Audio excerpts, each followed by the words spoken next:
ഉൽപ്പത്തിയുടെ പുസ്തകം 46 അധ്യായം. യാക്കോബ് ഈജിപ്തിൽ.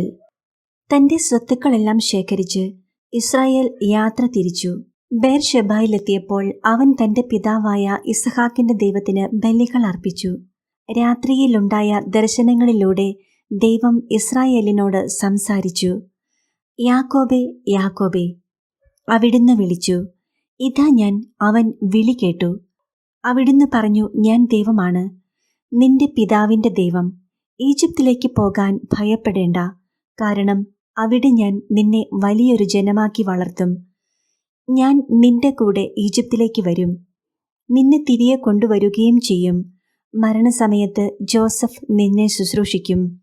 യാക്കോബ് ബേർഷെബായിൽ നിന്ന് യാത്രയായി.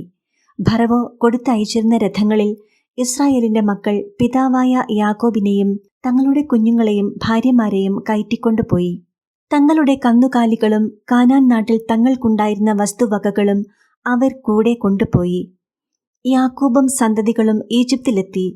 പുത്രന്മാരെയും അവരുടെ പുത്രന്മാരെയും പുത്രിമാരെയും പുത്രന്മാരുടെ പുത്രിമാരെയും തങ്ങളുടെ സന്തതികൾ എല്ലാവരെയും അവൻ ഈജിപ്തിലേക്ക് കൊണ്ടുപോയി. ഈജിപ്തിലേക്ക് വന്ന ഇസ്രായേലിന്റെ മക്കളുടെ പേര് വിവരം: യാക്കോബും അവന്റെ പുത്രന്മാരും. യാക്കോബിന്റെ കടിഞ്ഞൂൽ സന്താനമായ റൂബൻ. റൂബന്റെ പുത്രന്മാർ ഹനോക്ക്, പല്ലു, ഹെസ്രോൻ, കർമ്മി. ഷിമിയോന്റെ പുത്രന്മാർ യമുവേൽ, യാമീൻ, ഓഹദ്, യാക്കിൻ, സോഹാർ. കാനാന്യ സ്ത്രീയിൽ അവനു ജനിച്ച സാവൂൾ. ലേവിയുടെ പുത്രന്മാർ ഗർഷോൻ, കൊഹാത്ത്, മെറാറി. യൂദായുടെ പുത്രന്മാർ ഏർ, ഓനാൻ, ഷേലാഹ്, പേരസ്, സോഹ്. ഏറും ഓനാനും കാനാൻ ദേശത്ത് വെച്ച് മരിച്ചു. പേരസിന്റെ പുത്രന്മാർ ഹെസ്രോൻ, ഹാമൂൽ. ഇസാഖറിന്റെ പുത്രന്മാർ തോല, ഫൂവ, യോബ്, ഷിമ്രോൻ. സിബലൂണിന്റെ പുത്രന്മാർ സേരദ്, ഏലോൺ, യഹ്ലേൽ. പാദാൻ ആരാമിൽ വെച്ച് യാക്കോബിന് ലെയായിൽ ജനിച്ച പുത്രന്മാരാണ് ഇവർ. അവളിൽ അവന് ദീന എന്ന പുത്രിയും ജനിച്ചു. അവന്റെ സന്താനങ്ങളുടെ ആകെ എണ്ണം 33 ഗാദിന്റെ പുത്രന്മാർ സിഫിയോൻ, ഹഗ്ഗി, ഷൂനി, എസ്ബോൻ, ഏരി, അരോദി, അരേലി. ആശേറിന്റെ പുത്രന്മാർ ഇമ്ന, ഇഷ്വ, ഇഷ്വി, ബറിയ, അവരുടെ സഹോദരി സേറഹ്. ബറിയായുടെ പുത്രന്മാർ ഹേബർ, മൽക്കിയേൽ. ലാബാൻ തന്റെ മകളായ ലയായ്ക്ക് പരിചാരികയായി കൊടുത്ത സിൽഫയുടെ മക്കളാണിവർ. യാക്കോബിന് സിൽഫയിൽ 16 മക്കളുണ്ടായി. യാക്കോബിന്റെ ഭാര്യയായ റാഹേലിന്റെ മക്കൾ ജോസഫ്, ബെഞ്ചമിൻ. ജോസഫിന് ഈജിപ്തിൽ വെച്ച് ഓനിലെ പുരോഹിതനായ പൊത്തിഫെറായുടെ പുത്രി അസ്നത്തിൽ മനാസിയും എഫ്രായിമും ജനിച്ചു. ബെഞ്ചമിന്റെ പുത്രന്മാർ ബേല, ബേക്കർ, അഷ്ബേൽ, ഗേര, നാമാൻ, ഏഹിറോഷ്, മുപ്പീം, ഹുപ്പീം, ആരദ്. യാക്കോബിന് റാഹേലിൽ ജനിച്ച മക്കളാണ് ഈ 14 പേരും. ദാനിന്റെ പുത്രൻ ഹുഷിം. നഫ്താലിയുടെ പുത്രന്മാർ യഹ്സേൽ, ഗൂനി, യേസർ, ഷില്ലെം. ലാബാൻ തന്റെ മകളായ റാഹേലിനെ കൊടുത്ത ബിൽഹ എന്ന പരിചാരികയിൽ യാക്കോബിനുണ്ടായ പുത്രന്മാരാണ് ഈ 7 പേർ. പുത്രന്മാരുടെ ഭാര്യമാരെ കൂടാതെ യാക്കോബിന്റെ കൂടെ ഈജിപ്തിലേക്ക് വന്ന അവന്റെ സന്താനങ്ങൾ 66 പേരാണ്. ഈജിപ്തിൽ വെച്ച് ജോസഫിന് 2 പുത്രന്മാർ ജനിച്ചു. അങ്ങനെ ഈജിപ്തിലേക്ക് വന്ന യാക്കോബിന്റെ കുടുംബക്കാർ ആകെ 70 പേരാണ്. ഗോശനിലേക്കുള്ള വഴി കാണിക്കണമെന്നാവശ്യപ്പെട്ടുകൊണ്ട് യാക്കോബ് ജോസഫിന്റെ അടുത്തേക്ക് യൂദായെ മുൻകൂട്ടി അയച്ചു. അവർ ഗോശനിലെത്തിച്ചേർന്നു. ജോസഫ് തന്റെ പിതാവായ ഇസ്രായേലിനെ എതിരേൽക്കാൻ രഥമൊരുക്കി ഗോശനിലെത്തി. അവൻ പിതാവിനെ കെട്ടിപ്പിടിച്ച് ദീർഘനേരം കരഞ്ഞു. ഇസ്രായേൽ ജോസഫിനോട് പറഞ്ഞു, ഇനി ഞാൻ മരിച്ചു കൊള്ളട്ടെ, എന്തെന്നാൽ ഞാൻ നിന്റെ മുഖം കാണുകയും നീ ജീവനോടെ ഇരിക്കുന്നുവെന്ന് അറിയുകയും ചെയ്തിരിക്കുന്നു. ജോസഫ് തന്റെ സഹോദരന്മാരോടും പിതൃകുടുംബത്തോടുമായി പറഞ്ഞു, ഞാൻ പോയി ഫറവോയോട് പറയട്ടെ, കാനാൻ ദേശത്തായിരുന്ന എന്റെ സഹോദരന്മാരും പിതൃകുടുംബം മുഴുവനും എന്റെ അടുത്ത് എത്തിച്ചേർന്നിരിക്കുന്നു. ഇവർ ഇടയന്മാരാണ്, കാലി മേയ്ക്കലാണ് ഇവരുടെ തൊഴിൽ. ആടും മാടും അവർക്കുള്ളതൊക്കെയും അവർ കൂടെ കൊണ്ടുവന്നിട്ടുണ്ട്. ഫറവോ നിങ്ങളെ വിളിച്ച് നിങ്ങളുടെ തൊഴിൽ എന്താണെന്ന് ചോദിക്കുമ്പോൾ അങ്ങയുടെ ദാസന്മാർ ചെറുപ്പം മുതൽ ഇന്ന് വരെയും കാലി മേയ്ക്കുന്നവരാണ്, ഞങ്ങളുടെ പിതാക്കന്മാരും അങ്ങനെയായിരുന്നു എന്ന് പറയണം. അങ്ങനെ പറഞ്ഞെങ്കിലേ ഗോശൻ നാട്ടിൽ നിങ്ങൾക്കു പാർക്കാനൊക്കൂ, കാരണം ഇടയന്മാരോട് ഈജിപ്തുകാർക്ക് അവജ്ഞയാണ്. ഉൽപ്പത്തിയുടെ പുസ്തകം 47 അധ്യായം. യാക്കോബ് ഗോഷനിൽ. ജോസഫ് ഫറവോയുടെ അടുത്തു ചെന്ന് പറഞ്ഞു, കാനാൻ ദേശത്തു നിന്ന് എന്റെ പിതാവും സഹോദരന്മാരും വന്നിട്ടുണ്ട്. അവരുടെ ആടുമാടുകളും അവർക്കുള്ള സകലതും കൂടെ കൊണ്ടുവന്നിട്ടുണ്ട്. അവരിപ്പോൾ ഗോഷൻ ദേശത്താണ്.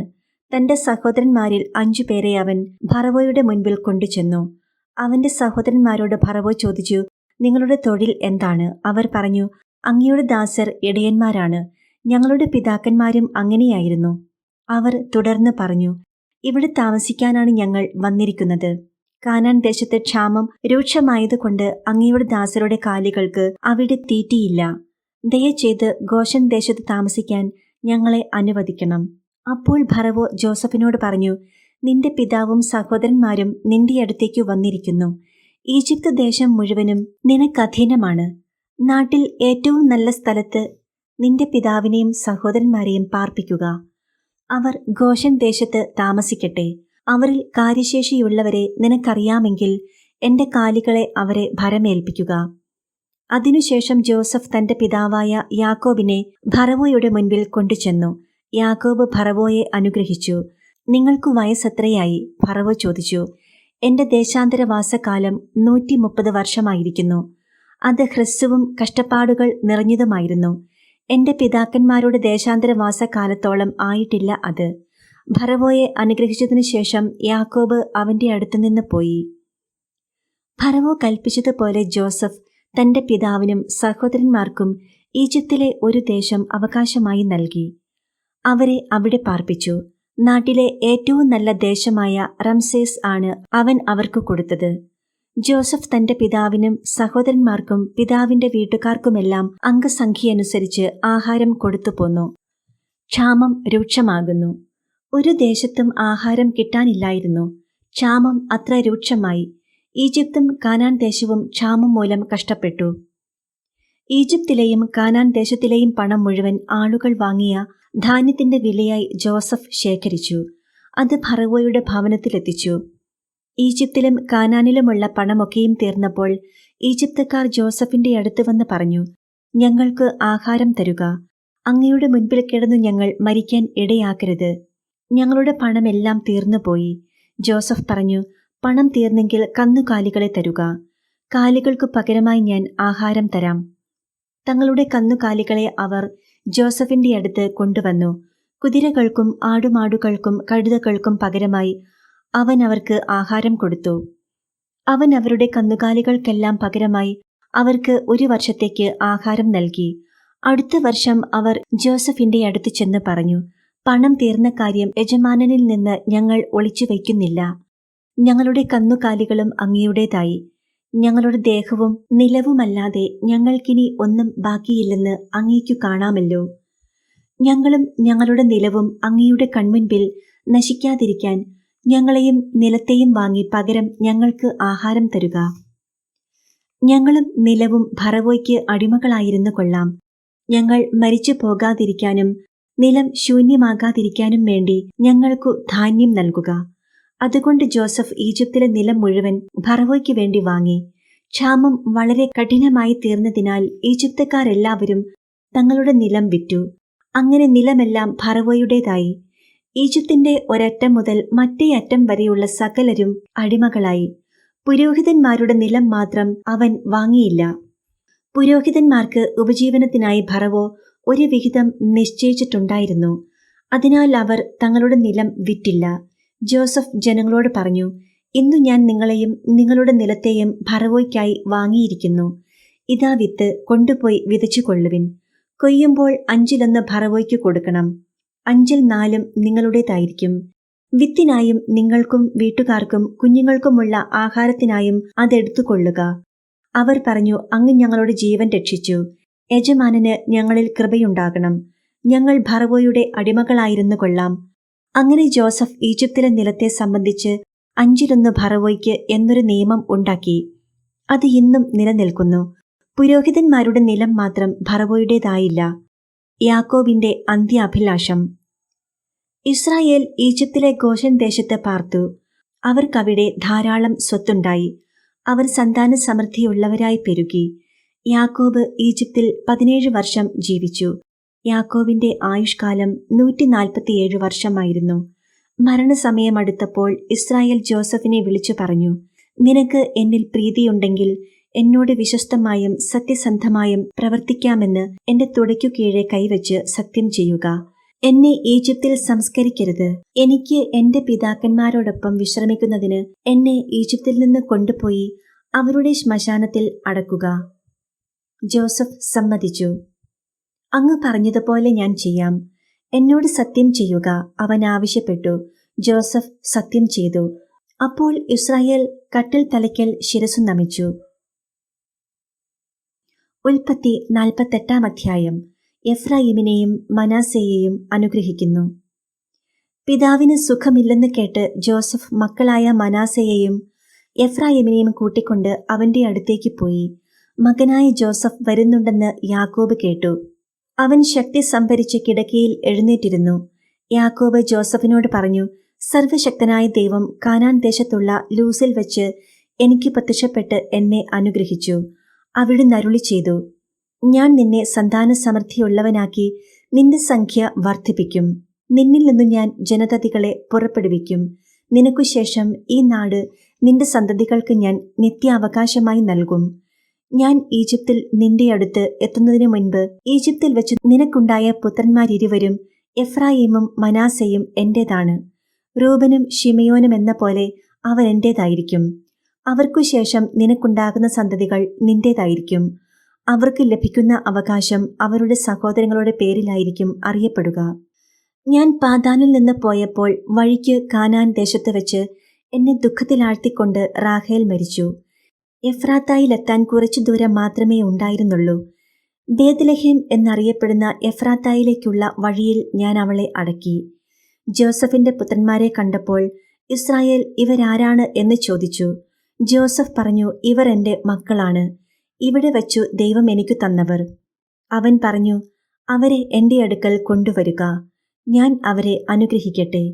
ഇസ്രായേലിന് പ്രായം കൊണ്ട് കണ്ണുകൾ മങ്ങി കാഴ്ച നഷ്ടപ്പെട്ടിരുന്നു. ജോസഫ് അവരെ അവന്റെ അടുത്ത് കൊണ്ടുചെന്നു. അവൻ അവരെ കെട്ടിപ്പിടിച്ച് ചുംബിച്ചു. ഇസ്രായേൽ ജോസഫിനോട് പറഞ്ഞു, നിന്റെ മുഖം കാണുമെന്ന് ഞാൻ വിചാരിച്ചിരുന്നില്ല. എന്നാൽ ഇതാ നിന്റെ മക്കളെ കൂടി കാണാൻ ദൈവം എന്നെ അനുവദിച്ചിരിക്കുന്നു. അപ്പോൾ ജോസഫ് കുട്ടികളെ അവന്റെ അടുത്തു നിന്ന് മാറ്റിയിട്ട് നിലം പറ്റെ കുനിഞ്ഞ് നമസ്കരിച്ചു. ജോസഫ് എഫ്രായിമിനെ തന്റെ വലത്തു കൈ കൊണ്ട് പിടിച്ച് ഇസ്രായേലിന്റെ ഇടത്തു കൈക്കു നേരെയും മനാസയെ ഇടത്തു കൈകൊണ്ട് പിടിച്ച് ഇസ്രായേലിന്റെ വലത്തു കൈക്കു നേരെയും നിർത്തി അവന്റെ അടുത്തേക്ക് കൊണ്ടുചെന്നു.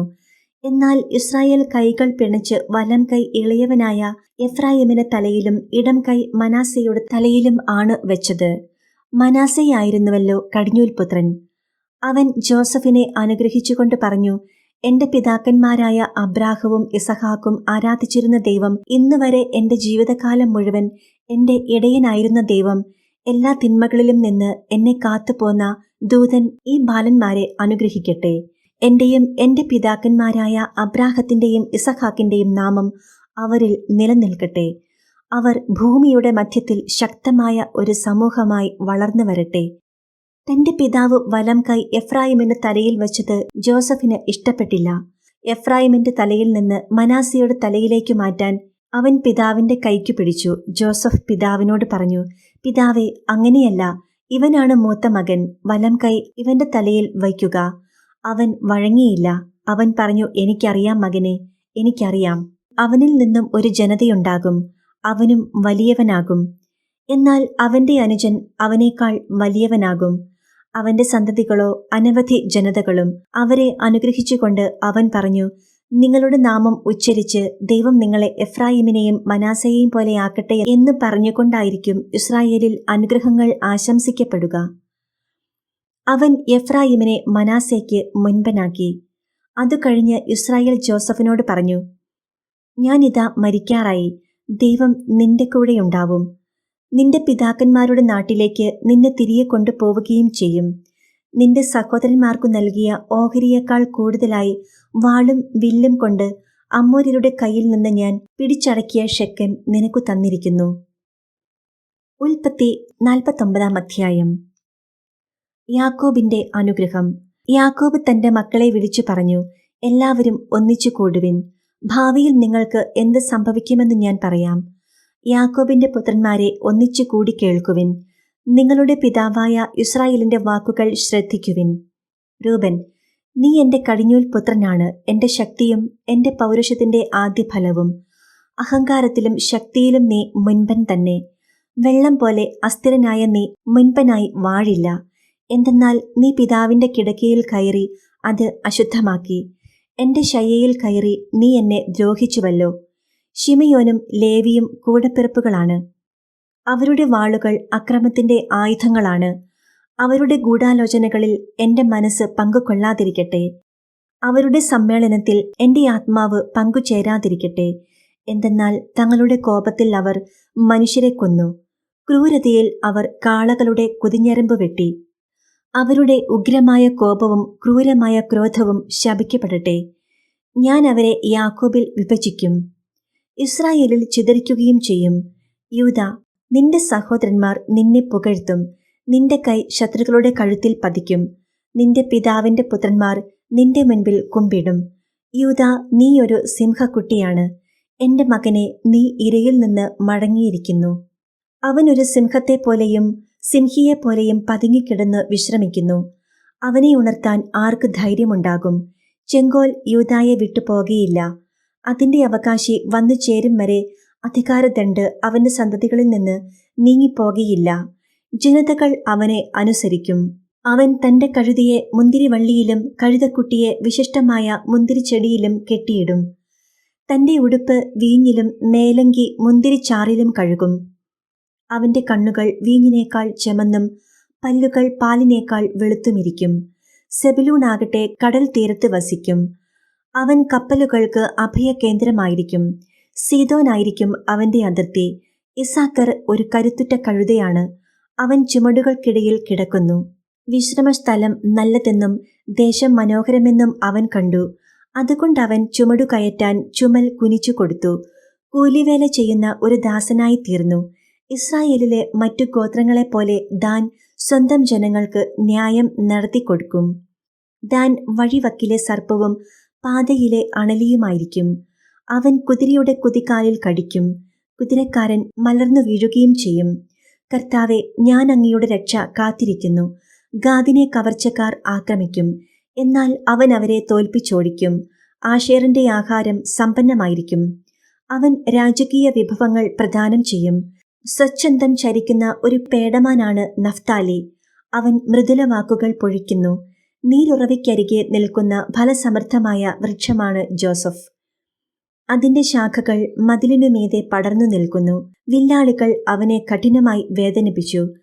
അവർ അവനു നേരെ അമ്പെയ്യുകയും അവനെ ഞെരുക്കുകയും ചെയ്തു.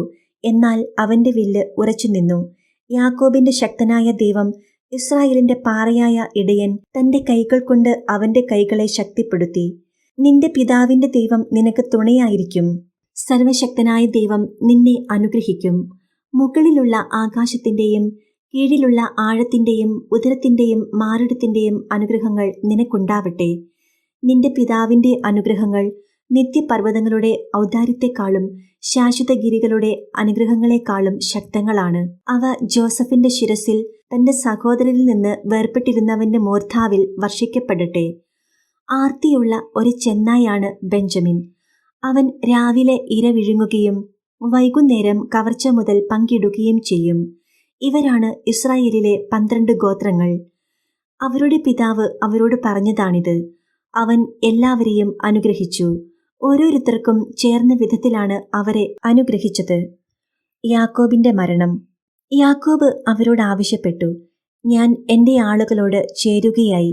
ഹിത്യനായ എഫ്രോണിന്റെ വയലിലുള്ള ഗുഹയിൽ എന്റെ പിതാക്കന്മാരുടെ അടുത്ത് എന്നെയും അടക്കുക. മാമ്രയ്ക്കു കിഴക്ക് കാനാൻ ദേശത്തുള്ള മക്പെലായിലെ വയലിലാണ് ആ ഗുഹ. ശ്മശാന ഭൂമിക്ക് വേണ്ടി ഹിത്യനായ എഫ്രോണിൽ നിന്ന് അബ്രാഹം അവകാശമായി വാങ്ങിയതാണ് ആ വയലും ഗുഹയും. അബ്രാഹത്തെയും ഭാര്യ സാറായെയും അവിടെയാണ് അവർ അടക്കം ചെയ്തത്.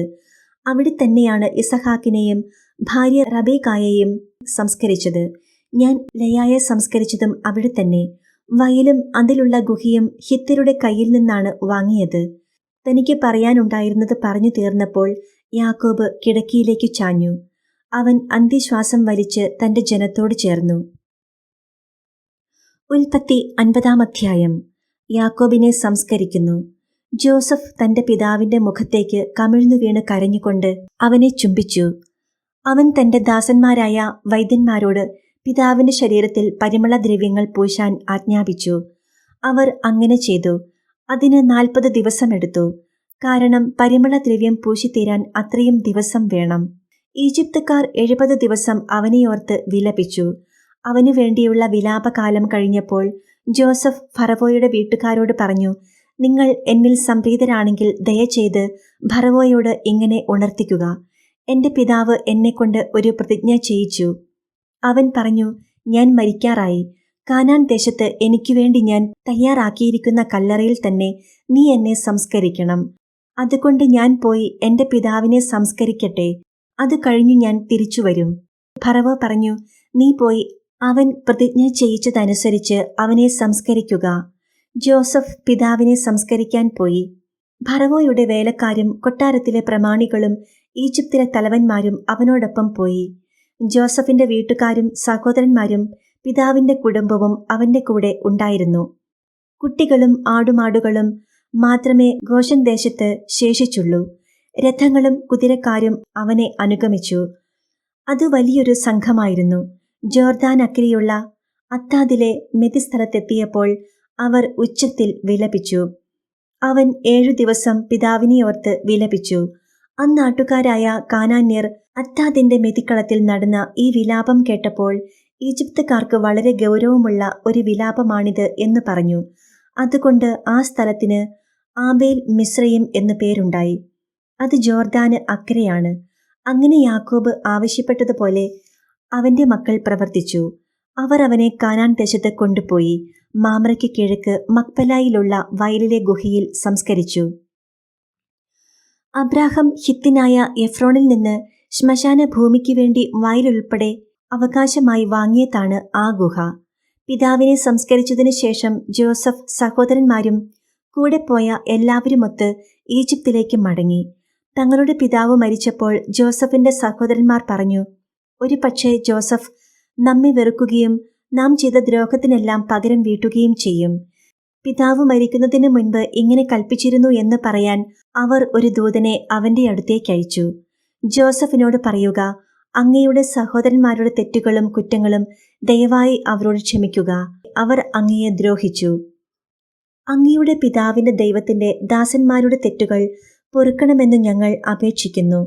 അവർ ഇത് പറഞ്ഞപ്പോൾ ജോസഫ് കരഞ്ഞുപോയി. സഹോദരന്മാർ വന്ന് അവന്റെ മുൻപിൽ വീണു പറഞ്ഞു, ഞങ്ങൾ അങ്ങയുടെ ദാസന്മാരാണ്. ജോസഫ് പറഞ്ഞു, നിങ്ങൾ പേടിക്കേണ്ട. ഞാൻ ദൈവത്തിന്റെ സ്ഥാനത്താണോ? നിങ്ങൾ എനിക്ക് തിന്മ ചെയ്തു, പക്ഷേ ദൈവം അത് നന്മയാക്കി മാറ്റി. ഇന്നു കാണുന്നത് പോലെ അനേകം പേരുടെ ജീവൻ രക്ഷിക്കാൻ വേണ്ടിയാണ് അവിടുന്ന് അത് ചെയ്തത്. അതുകൊണ്ട് ഭയപ്പെടേണ്ട. നിങ്ങളെയും നിങ്ങളുടെ കുഞ്ഞുങ്ങളെയും ഞാൻ പോറ്റിക്കൊള്ളാം. അങ്ങനെ അവൻ അവരെ ധൈര്യപ്പെടുത്തുകയും സാന്ത്വനപ്പെടുത്തുകയും ചെയ്തു. ജോസഫിന്റെ മരണം. ജോസഫും അവന്റെ പിതാവിന്റെ കുടുംബവും ഈജിപ്തിൽ പാർത്തു. ജോസഫ് 110 കൊല്ലം ജീവിച്ചു.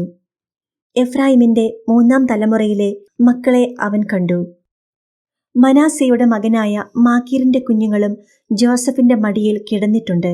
ജോസഫ് സഹോദരന്മാരോട് പറഞ്ഞു, ഞാൻ മരിക്കാറായി, എന്നാൽ ദൈവം നിങ്ങളെ സന്ദർശിക്കും.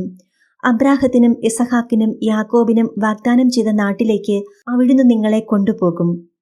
ദൈവം നിങ്ങളെ സന്ദർശിക്കുമ്പോൾ നിങ്ങൾ എന്റെ അവശിഷ്ടങ്ങൾ ഇവിടെ നിന്ന് കൊണ്ടുപോകണമെന്ന് തന്റെ സഹോദരന്മാരോട് പറഞ്ഞ് ജോസഫ് അവരെ കൊണ്ട് പ്രതിജ്ഞ ചെയ്യിച്ചു. 110 വയസ്സായപ്പോൾ ജോസഫ് മരിച്ചു. അവർ അവനെ പരിമളദ്രവ്യം പൂശി ഈജിപ്തിൽ ഒരു ശവപ്പെട്ടിയിൽ സൂക്ഷിച്ചു. സങ്കീർത്തനങ്ങൾ 28-ാം അധ്യായം. കർത്താവെ, സഹായിക്കണമേ. കർത്താവെ, ഞാൻ അങ്ങയെ വിളിച്ചപേക്ഷിക്കുന്നു. എന്റെ അഭയശിലയായ അങ്ങ് എനിക്കു നേരെ ചെവിയടയ്ക്കരുതേ. അങ്ങ് മൗനം പാലിച്ചാൽ ഞാൻ പാതാളത്തിൽ പതിക്കുന്നവനെ പോലെയാകും. അങ്ങയുടെ ശ്രീകോവിലിലേക്ക് കൈകൾ നീട്ടി ഞാൻ സഹായത്തിനായി വിളിച്ചപേക്ഷിക്കുമ്പോൾ എന്റെ യാചനയുടെ സ്വരം ശ്രവിക്കണമേ. ദുഷ്കർമ്മികളായ നീചരോടുകൂടെ എന്നെ വലിച്ചിഴയ്ക്കരുതേ. അവർ അയൽക്കാരനോട് സൗഹൃദത്തോടെ സംസാരിക്കുന്നു. എന്നാൽ അവരുടെ ഹൃദയത്തിൽ ദുഷ്ടത കുടികൊള്ളുന്നു. അവരുടെ പ്രവൃത്തികൾക്കനുസരിച്ച്, അവരുടെ അകൃത്യങ്ങൾക്കനുസരിച്ച് അവർക്ക് പ്രതിഫലം നൽകണമേ. അവർ ചെയ്തതനുസരിച്ച് അവരോട് ചെയ്യണമേ. അവർക്കു തക്ക പ്രതിഫലം കൊടുക്കണമേ.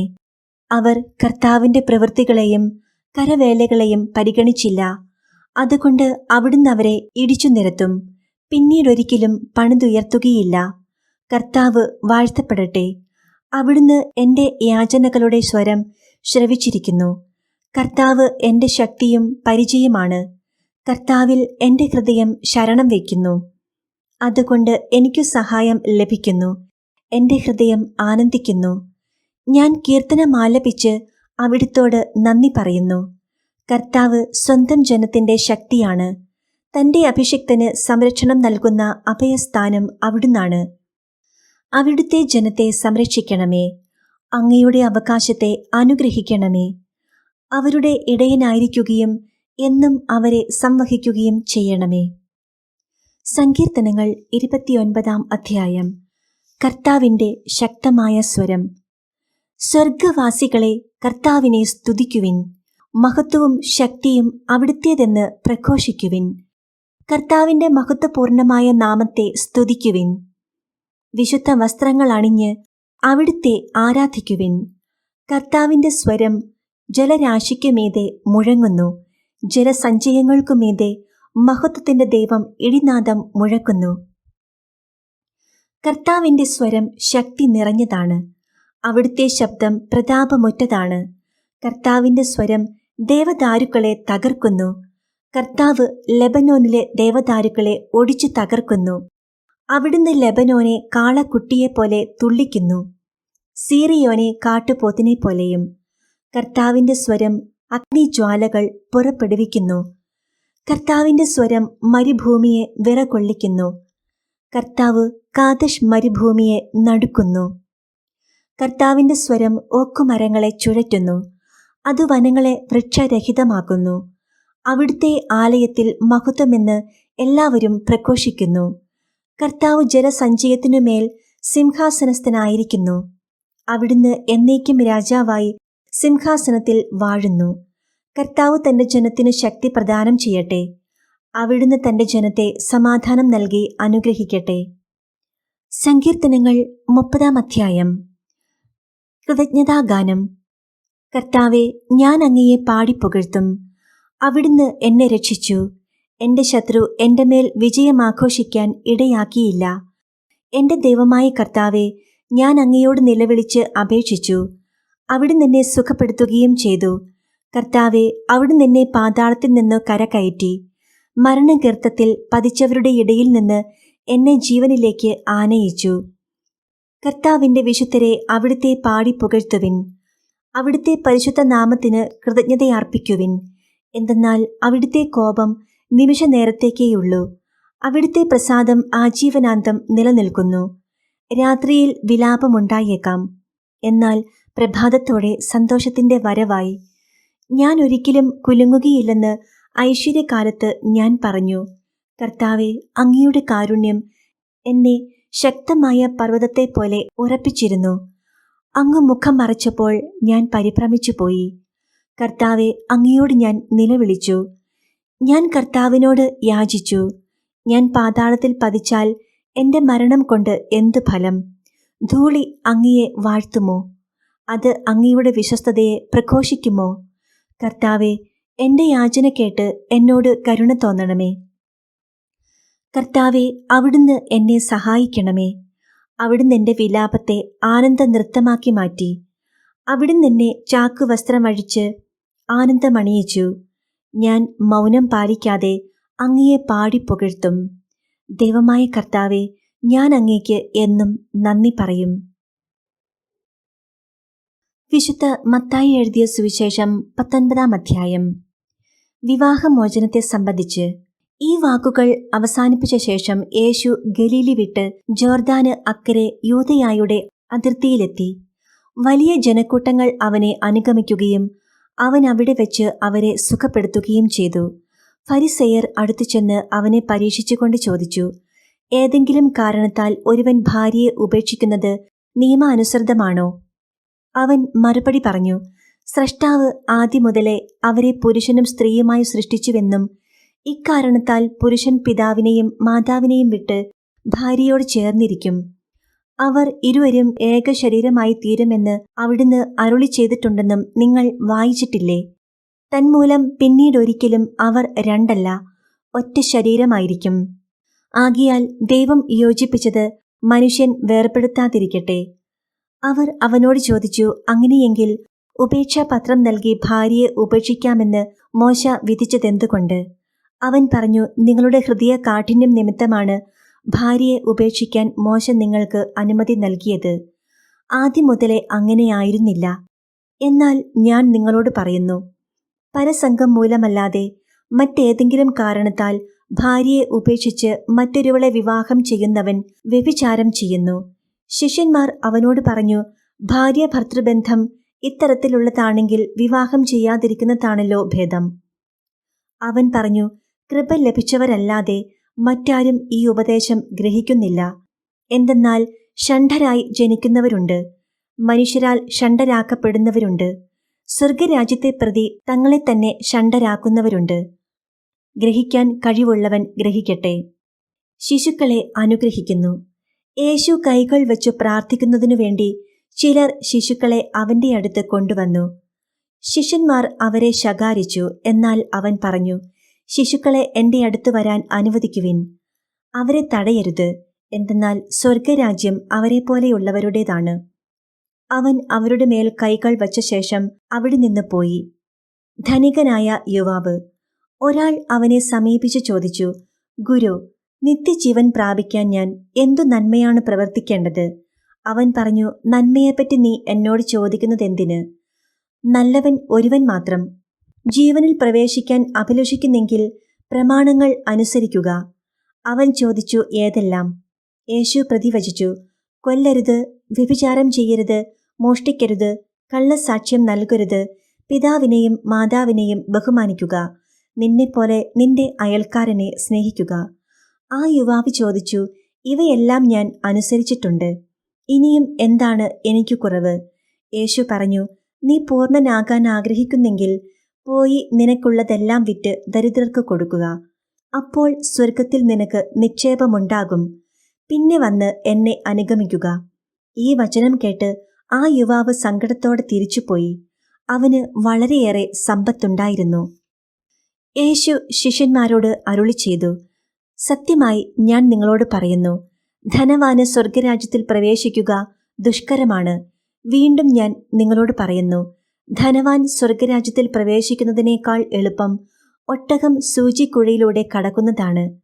ശിഷ്യന്മാർ ഇതു കേട്ട് വിസ്മയഭരിതരായി അവനോട് ചോദിച്ചു, അങ്ങനെയെങ്കിൽ രക്ഷപ്പെടാൻ ആർക്കു സാധിക്കും? യേശു അവരെ നോക്കി പറഞ്ഞു, മനുഷ്യർക്ക് ഇത് അസാധ്യമാണ്, എന്നാൽ ദൈവത്തിന് എല്ലാം സാധ്യമാണ്. അപ്പോൾ പത്രോസ് പറഞ്ഞു, ഇതാ ഞങ്ങൾ എല്ലാം ഉപേക്ഷിച്ച് നിന്നെ അനുഗമിച്ചിരിക്കുന്നു. ഞങ്ങൾക്കെന്താണ് ലഭിക്കുക? യേശു അവരോട് പറഞ്ഞു, സത്യമായി ഞാൻ നിങ്ങളോട് പറയുന്നു, പുനർജീവിതത്തിൽ മനുഷ്യപുത്രൻ തന്റെ മഹത്വത്തിന്റെ സിംഹാസനത്തിൽ ഉപവിഷ്ടനാകുമ്പോൾ എന്നെ അനുഗമിച്ച നിങ്ങൾ ഇസ്രായേലിന്റെ 12 ഗോത്രങ്ങളെ വിധിച്ചുകൊണ്ട് 12 സിംഹാസനങ്ങളിൽ ഇരിക്കും. എന്റെ നാമത്തെ പ്രതി ഭവനത്തെയോ സഹോദരന്മാരെയോ സഹോദരികളെയോ പിതാവിനെയോ മാതാവിനെയോ മക്കളെയോ വയലുകളെയോ പരിത്യജിക്കുന്ന ഏതൊരുവനും 100 ഇരട്ടി ലഭിക്കും. അവൻ നിത്യജീവൻ അവകാശമാക്കുകയും ചെയ്യും. എന്നാൽ മുമ്പന്മാർ പലരും പിമ്പന്മാരും പിമ്പന്മാർ മുമ്പന്മാരുമാകും. വിശുദ്ധ മത്തായി എഴുതിയ സുവിശേഷം 20-ാം അധ്യായം. മുന്തിരിത്തോട്ടത്തിലെ ജോലിക്കാർ. സ്വർഗരാജ്യം തന്റെ മുന്തിരിത്തോട്ടത്തിലേക്കു ജോലിക്കാരെ വിളിക്കാൻ അതിരാവിലെ പുറപ്പെട്ട വീട്ടുടമസ്ഥന് സദൃശം. ദിവസം 1 ദനാറ വീതം വേതനം നൽകാമെന്ന കരാറിൽ അവൻ അവരെ മുന്തിരിത്തോട്ടത്തിലേക്ക് അയച്ചു. 3-ാം മണിക്കൂറിൽ അവൻ പുറത്തേക്കിറങ്ങിയപ്പോൾ ചിലർ ചന്തസ്ഥലത്ത് അലസരായി നിൽക്കുന്നത് കണ്ട് അവരോട് പറഞ്ഞു, നിങ്ങളും മുന്തിരിത്തോട്ടത്തിലേക്ക് ചെല്ലുവിൻ, ന്യായമായ വേതനം നിങ്ങൾക്കു ഞാൻ തരാം. അവരും മുന്തിരിത്തോട്ടത്തിലേക്ക് പോയി. 6-ാം മണിക്കൂറിലും 9-ാം മണിക്കൂറിലും പുറത്തേക്കിറങ്ങിയപ്പോഴും അവൻ ഇതുപോലെ തന്നെ ചെയ്തു. ഏകദേശം 11-ാം മണിക്കൂറിൽ അവൻ പുറത്തേക്കിറങ്ങിയപ്പോഴും അവിടെ ചിലർ നിൽക്കുന്നത് കണ്ട് അവരോട് ചോദിച്ചു, നിങ്ങൾ ദിവസം മുഴുവൻ അലസരായി നിൽക്കുന്നതെന്ത്? ഞങ്ങളെ ആരും വേലയ്ക്കു വിളിക്കാത്തതുകൊണ്ട് എന്ന് അവർ മറുപടി നൽകി. അവൻ പറഞ്ഞു, നിങ്ങളും മുന്തിരിത്തോട്ടത്തിലേക്ക് ചെല്ലുവിൻ.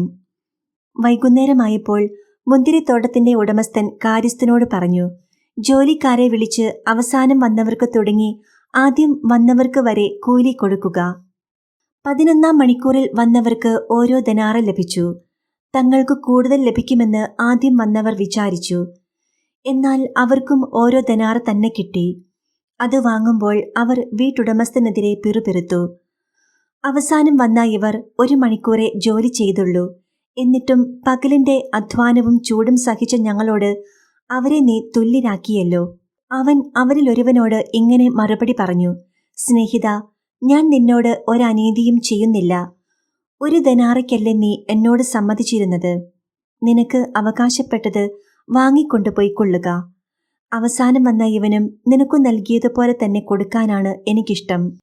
എന്റെ വസ്തുവകകൾ കൊണ്ട് എനിക്കിഷ്ടമുള്ളത് ചെയ്യാൻ പാടില്ലെന്നോ? ഞാൻ നല്ലവനായതുകൊണ്ട് നീ എന്തിന് അസൂയപ്പെടുന്നു? ഇപ്രകാരം പിമ്പന്മാർ മുമ്പന്മാരും മുമ്പന്മാർ പിമ്പന്മാരുമാകും. പീഡാനുഭവവും ഉത്ഥാനവും 3-ാം പ്രവചനം. യേശു തന്റെ 12 പേരെ മാത്രം കൂട്ടിക്കൊണ്ട് ജെറുസലേമിലേക്ക് യാത്ര ചെയ്യുമ്പോൾ വഴിയിൽ വച്ച് അരുളി ചെയ്തു, ഇതാ നമ്മൾ ജെറുസലേമിലേക്ക് പോകുന്നു. മനുഷ്യപുത്രൻ പ്രധാന പുരോഹിതന്മാർക്കും നിയമജ്ഞന്മാർക്കും ഏൽപ്പിക്കപ്പെടും. അവർ അവനെ മരണത്തിന് വിധിക്കുകയും വിജാതിയർക്ക് ഏൽപ്പിച്ചു കൊടുക്കുകയും ചെയ്യും. അവർ അവനെ പരിഹസിക്കുകയും പ്രഹരിക്കുകയും ക്രൂശിക്കുകയും ചെയ്യും. എന്നാൽ 3-ാം ദിവസം അവൻ ഉയിർപ്പിക്കപ്പെടും. സെബദീപുത്രന്മാരുടെ അഭ്യർത്ഥന. അപ്പോൾ സെബദീപുത്രന്മാരുടെ മാതാവ് തന്റെ പുത്രന്മാരോട് കൂടെ വന്ന് അവന്റെ മുൻപിൽ യാചനാപൂർവം പ്രണമിച്ചു. അവൻ അവളോട് ചോദിച്ചു, നിനക്ക് എന്താണ് വേണ്ടത്? അവൾ പറഞ്ഞു, നിന്റെ രാജ്യത്തിൽ എന്റെ ഈ 2 പുത്രന്മാരിൽ ഒരുവൻ നിന്റെ വലത്തുവശത്തും അപരൻ ഇടത്തുവശത്തും ഇരിക്കുന്നതിന് കൽപ്പിക്കണമേ. യേശു മറുപടി നൽകി, നിങ്ങൾ ചോദിക്കുന്നതെന്താണെന്ന് നിങ്ങൾ അറിയുന്നില്ല. ഞാൻ കുടിക്കാൻ പോകുന്ന പാനപാത്രം കുടിക്കാൻ നിങ്ങൾക്കു കഴിയുമോ? അവർ പറഞ്ഞു, ഞങ്ങൾക്കു കഴിയും. അവൻ അവരോട് പറഞ്ഞു, എന്റെ പാനപാത്രം തീർച്ചയായും നിങ്ങൾ കുടിക്കും. എന്നാൽ എന്റെ വലത്തുവശത്തും ഇടത്തുവശത്തും ഇരിക്കാനുള്ള വരം നിങ്ങൾക്കു നൽകേണ്ടതു ഞാനല്ല. അത് എന്റെ പിതാവ് ആർക്കുവേണ്ടി സജ്ജമാക്കിയിരിക്കുന്നുവോ അവർക്കുള്ളതാണ്. ഇതു കേട്ടപ്പോൾ ബാക്കി 10 പേർക്കും ആ 2 സഹോദരന്മാരോട് അമർഷം തോന്നി. എന്നാൽ യേശു അവരെ അടുത്തു വിളിച്ച് ഇപ്രകാരം പറഞ്ഞു, വിജാതീയരുടെ ഭരണകർത്താക്കൾ അവരുടെ മേൽ യജമാനത്വം പുലർത്തുന്നുവെന്നും അവരുടെ പ്രമാണികൾ അവരുടെ മേൽ അധികാരം പ്രയോഗിക്കുന്നുവെന്നും നിങ്ങൾക്കറിയാമല്ലോ. എന്നാൽ നിങ്ങളുടെ ഇടയിൽ അങ്ങനെയാകരുത്. നിങ്ങളിൽ വലിയവനാകാൻ ആഗ്രഹിക്കുന്നവൻ നിങ്ങളുടെ ശുശ്രൂഷകനും നിങ്ങളിൽ ഒന്നാമനാകാൻ ആഗ്രഹിക്കുന്നവൻ നിങ്ങളുടെ ദാസനുമായിരിക്കണം. ശുശ്രൂഷിക്കപ്പെടാനല്ല, ശുശ്രൂഷിക്കാനും അനേകരുടെ മോചനദ്രവ്യമായി സ്വജീവൻ കൊടുക്കാനും മനുഷ്യപുത്രൻ വന്നിരിക്കുന്നത് പോലെ തന്നെ. അന്ധന്മാർക്കു കാഴ്ച. അവൻ ജെറിക്കോയിൽ നിന്ന് യാത്ര പുറപ്പെട്ടപ്പോൾ ഒരു വലിയ ജനക്കൂട്ടം അവനെ അനുഗമിച്ചു. യേശു ആ വഴി കടന്നു പോകുന്നെന്ന് കേട്ടപ്പോൾ വഴിയരികിലിരുന്ന 2 അന്ധന്മാർ ഉച്ചത്തിൽ നിലവിളിച്ചു, കർത്താവേ, ദാവീദിന്റെ പുത്ര, ഞങ്ങളിൽ കനിയണമേ. മിണ്ടാതിരിക്കാൻ പറഞ്ഞുകൊണ്ട് ജനക്കൂട്ടം അവരെ ശാസിച്ചു. അവരാകട്ടെ, കർത്താവേ, ദാവീദിന്റെ പുത്ര, ഞങ്ങളിൽ കനിയണമേ എന്ന് കൂടുതൽ ഉച്ചത്തിൽ നിലവിളിച്ചു പറഞ്ഞു. യേശു അവിടെ നിന്ന് അവരെ വിളിച്ചു ചോദിച്ചു, ഞാൻ നിങ്ങൾക്ക് എന്തു ചെയ്യണമെന്നാണ് നിങ്ങൾ ആഗ്രഹിക്കുന്നത്? അവർ പറഞ്ഞു, കർത്താവേ, ഞങ്ങൾക്കു കണ്ണുകൾ തുറന്നു കിട്ടണം. യേശു ഉള്ളലിഞ്ഞ് അവരുടെ കണ്ണുകളിൽ സ്പർശിച്ചു. തൽക്ഷണം അവർക്കു കാഴ്ച കിട്ടി. അവരും അവനെ അനുഗമിച്ചു.